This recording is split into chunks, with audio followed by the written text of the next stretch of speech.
Hello everyone. Thank you for celebrating Global Days of Service with us.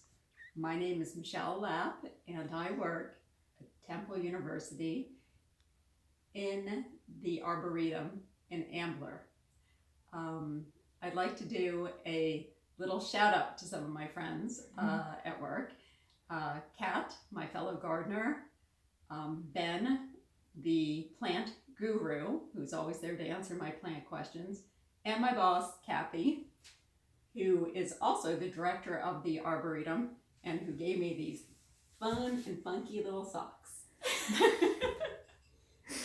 I'd also like to continue on that note and say that if you would like to volunteer once things get back to normal, we will probably be super busy in the Arboretum. So if you're interested, reach out to Kathy and she can set you up and we will keep you busy all summer long. Thank you for being with us today, and we'll continue with the masks. So our first part of our mask is getting set up. And the getting set up part is probably going to take you a little while to do. So what I did is I printed off the masks that I wanted to do. So there's two masks, two sizes, one for men and one for women. And then there's two types of patterns. There's one that's solid and there's one that actually has a pocket in it.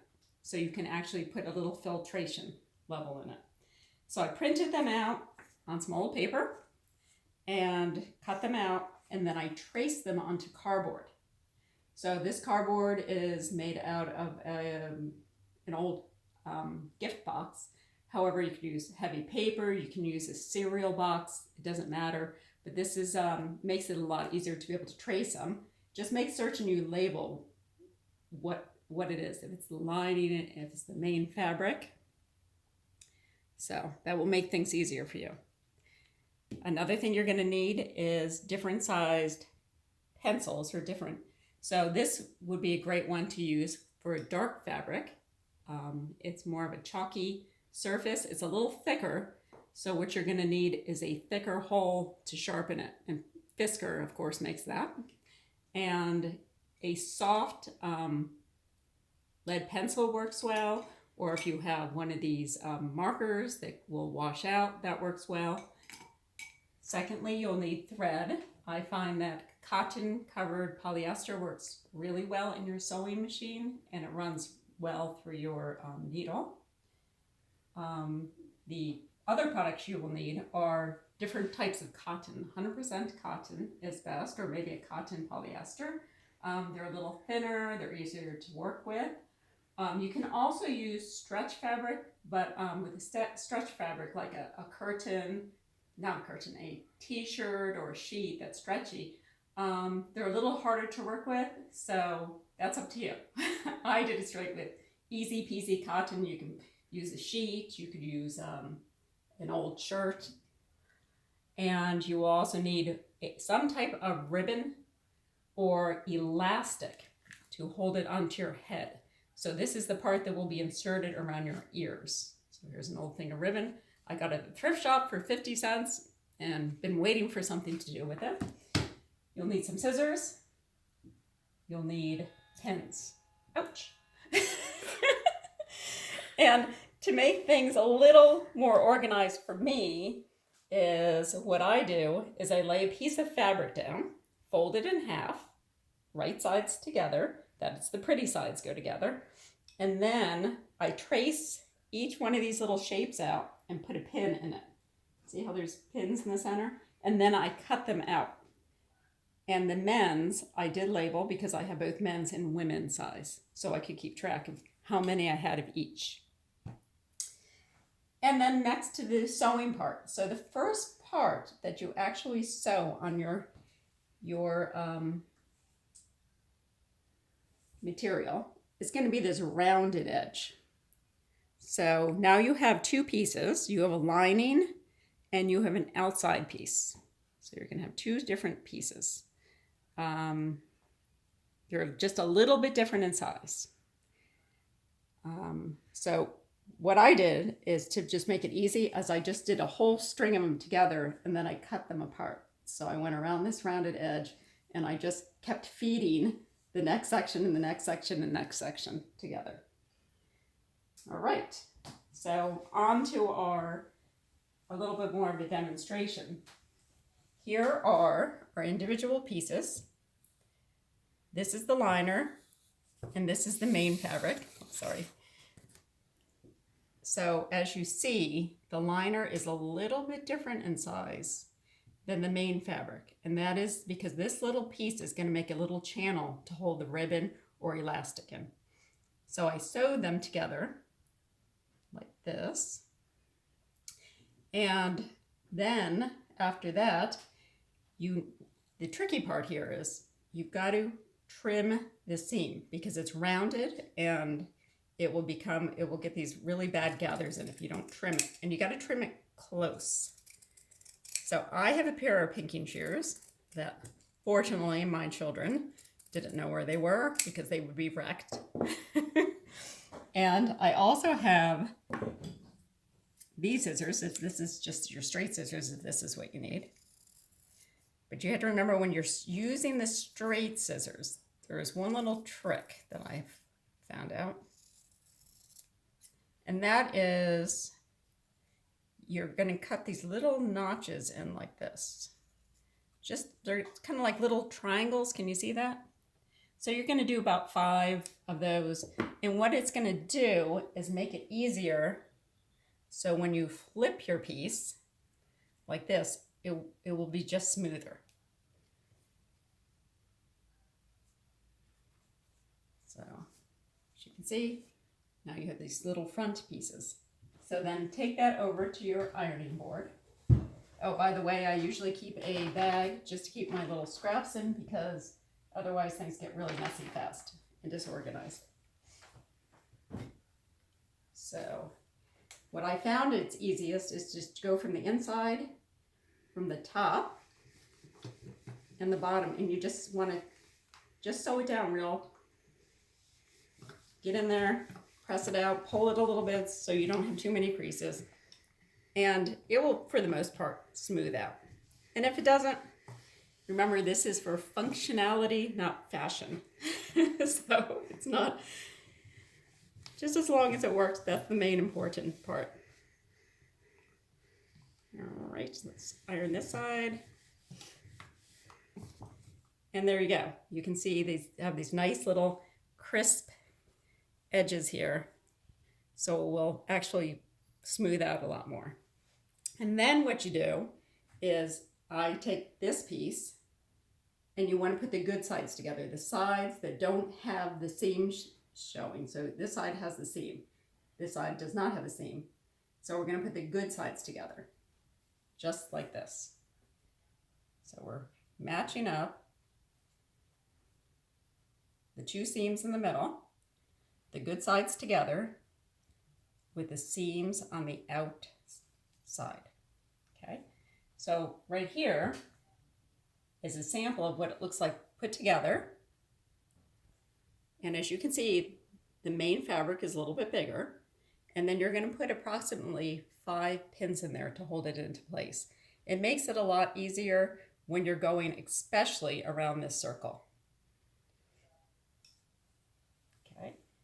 Then, after you finish that, you will move on to this piece. So there you are, you now have sewed. I start down from the very end.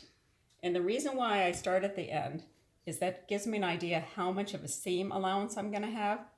And then when I hit this little area, I do a back stitch, which is going back 1 or 2 stitches and going forward. That way it doesn't rip out as easy.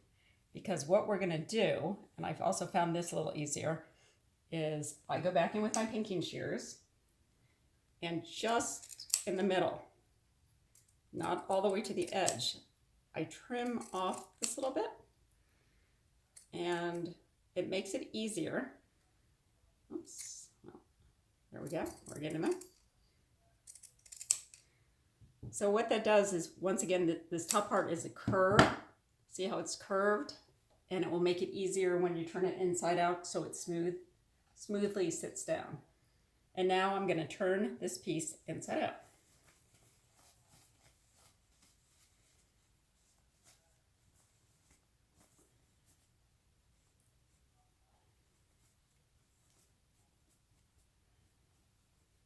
All right, there it is. It looks kind of messy, but what I found is if you kind of go in the middle and you pinch it, it's called pinch pleats or pinch pressing, you kind of stick your finger inside and you almost like press it into place. You squeeze it real tight. It's almost like you're folding the fabric. See, I'm kind of folding the fabric with my fingers, and then I go down this side. I get my finger in there, I press it out, and then I kind of fold it as I go along. And I do it to the other side. You just have to be patient. It just takes a little while to get through this, and there we go. See, it's not so hard because the fabric is a little crisp, especially if you're using cotton. If you're using a t-shirt, it might be a little bit harder to get smooth. And then what I did after this is I go back in and I hold down where that little seam, see where we stitched right there? I know that that is kind of where I need to press it, because we want that little edge pressed in. Even though I didn't stitch there to sew two pieces of fabric together, I stitched there, so I know that that is where our seam is will be. And so we'll go down that side, and then I will go down the other side.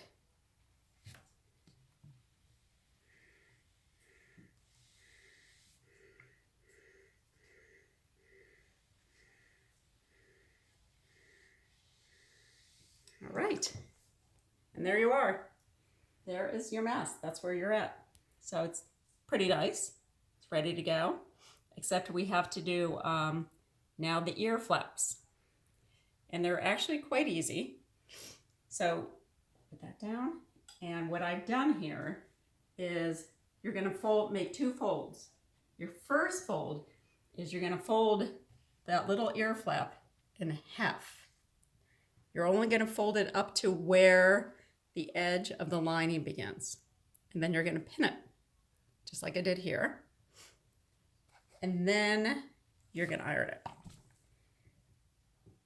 And after you iron it, you're going to fold it over a second time and then pin it, as I did here. And then you're going to iron it.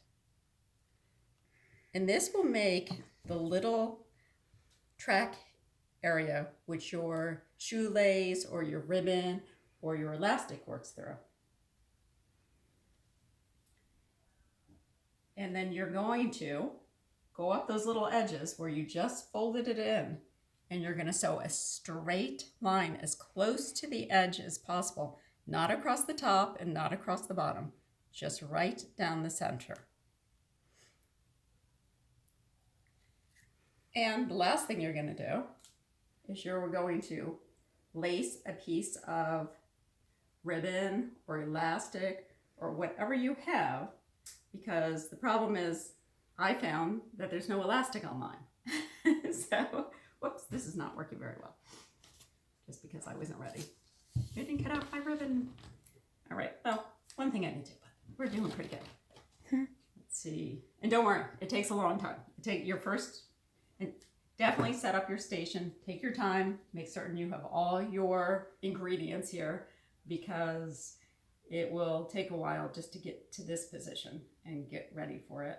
And what I do is I take a ribbon and I put a little pin through it, and then I start at the top. Whoops, no, I start at the bottom. So this is the top, this flappy part, the part that goes up more, that's more rounded is the top. And I feed it through this way.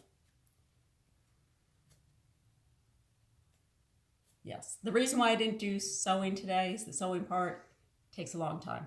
It's kind of like watching somebody watering the garden. Very unexciting. Oops. All right. So this is always the tricky part. It's trying to get yourself around some of these seams, and it's going to want to keep pushing out into seam. But not to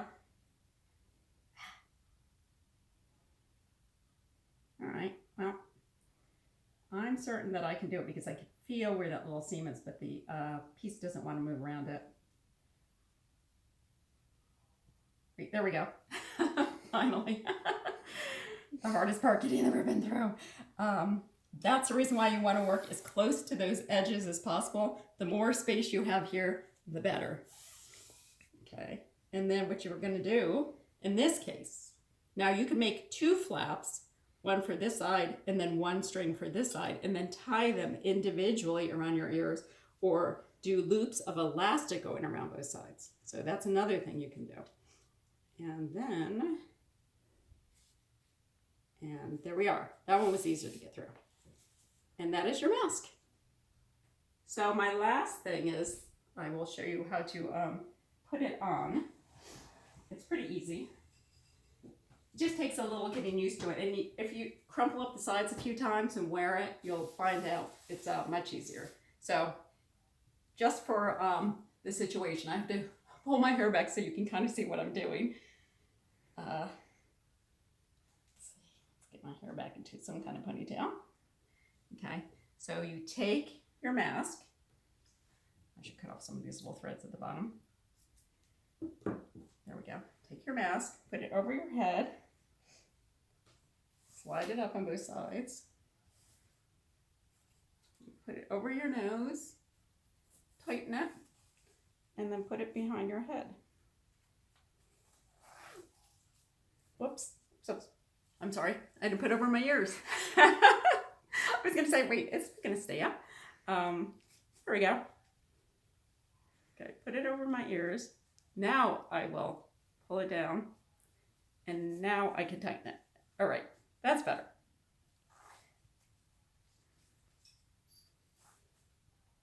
Pull it up again.